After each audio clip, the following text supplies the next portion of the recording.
Hello everyone, welcome to the Salesforce CPQ Hours channel program. Myself Amun Panwal, founder and CEO of Create Cloud, having 14-year plus of experience in IT, in which 12 plus year of experience in Salesforce.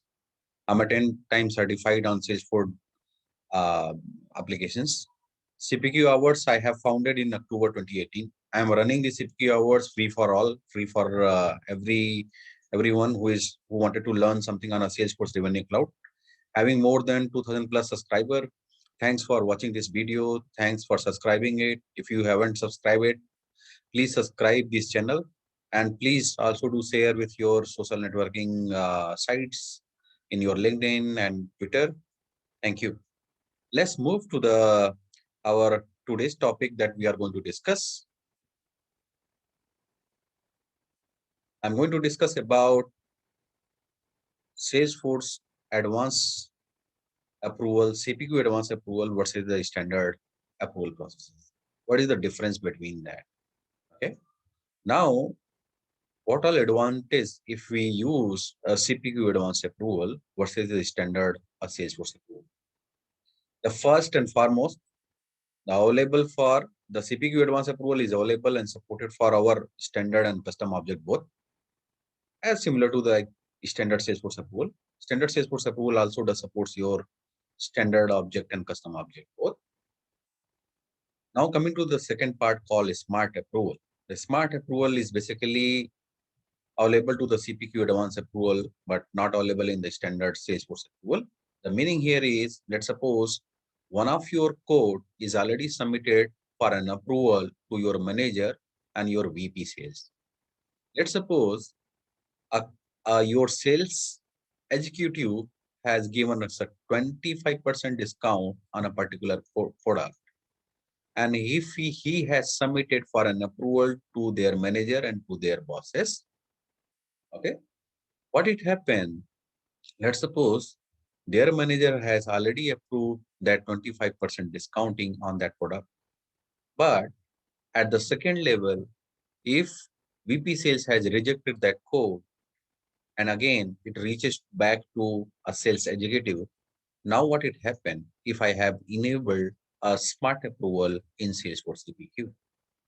The Salesforce CPQ reads about the historical behavior of your data, meaning that if my manager has already given us approval of 25%, and if sales executive changes the product discount from 25% to 20%, and if he resubmit that code for an approval, what it happened the moment the sales executive submit for an approval?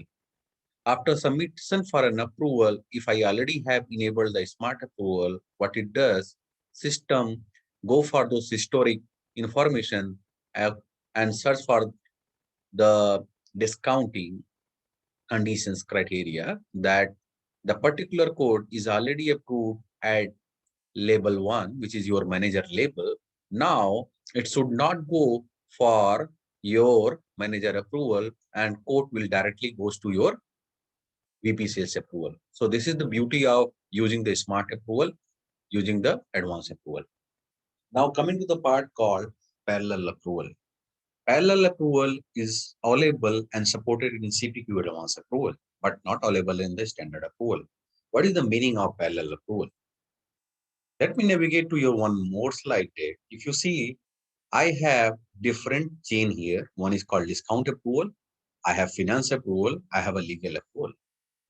Meaning that on a single code, I have discount approval based on my conditions of the discounting.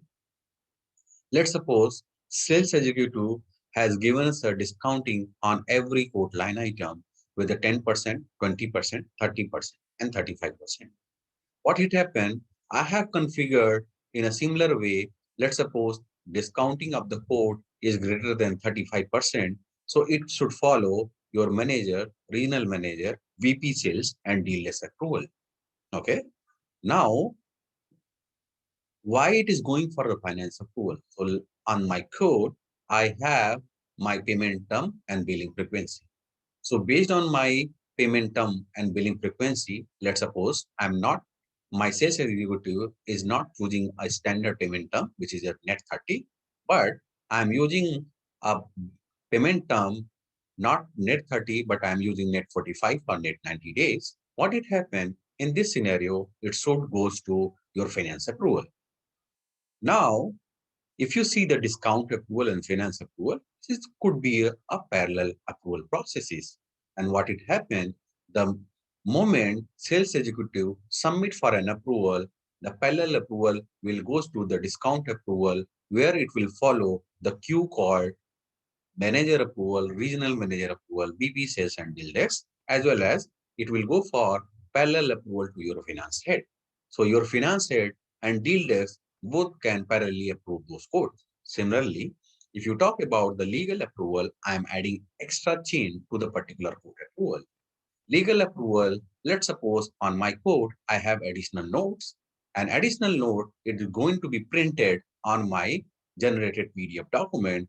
In this scenario, my company says, okay, in case of any code which has an additional note, in that scenario, your legal approval is needed. So what it happened in this scenario, your code will follow three parallel approval. One is discount approval. Second is finance approval. Third one is legal approval. Fantastic. I have covered this parallel approval. Now, what it happened in standard Salesforce? Of course, it is not available. Now you'll have to do a much more customization on top of that. Okay, what is the support for dynamic approval? What it happened? What is the meaning of dynamic approval?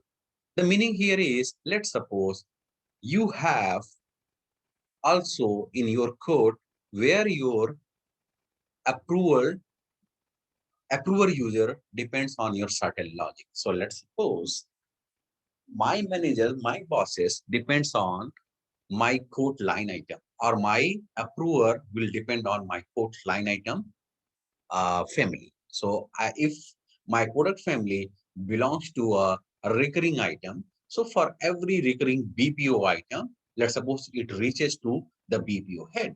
So in that scenario, the Salesforce CPQ does supports this kind of like a behavioral condition very easily in the advanced approval, which is called dynamic approval processes. Fantastic. Now in standard Salesforce approval, you can achieve with help of flows, process builders, workflow rule field update. You will have to create a lots of other field information on the code itself. Then you can achieve. Of course, it is available, but you have to do a lots of customization around that. Now moving to the another part called approval history and archival. What is that? In CPQ Advance approval rule, this approval history, whatever, let's suppose I have submitted 2 times and 3 times, I did some amendment in my code while getting an approval. So those historical information is available to your Salesforce CPQ Advance approval history section.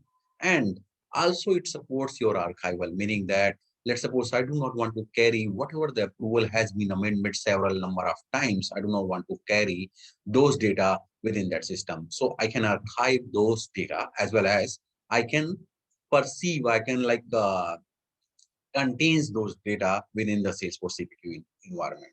Okay, I do not want to lose those data. I would like to see the historic information of those approval it submitted for. Okay, so this is the beauty of our CPQ Advance approval versus your standard Salesforce approval. I hope you like my videos. Please do share. Please subscribe. My CPQ Hours channel is free for all. Thank you. These are all my contact details, my phone numbers, and my email ID. If you have any queries or questions, please post your feedback on my YouTube channel. Thank you, guys.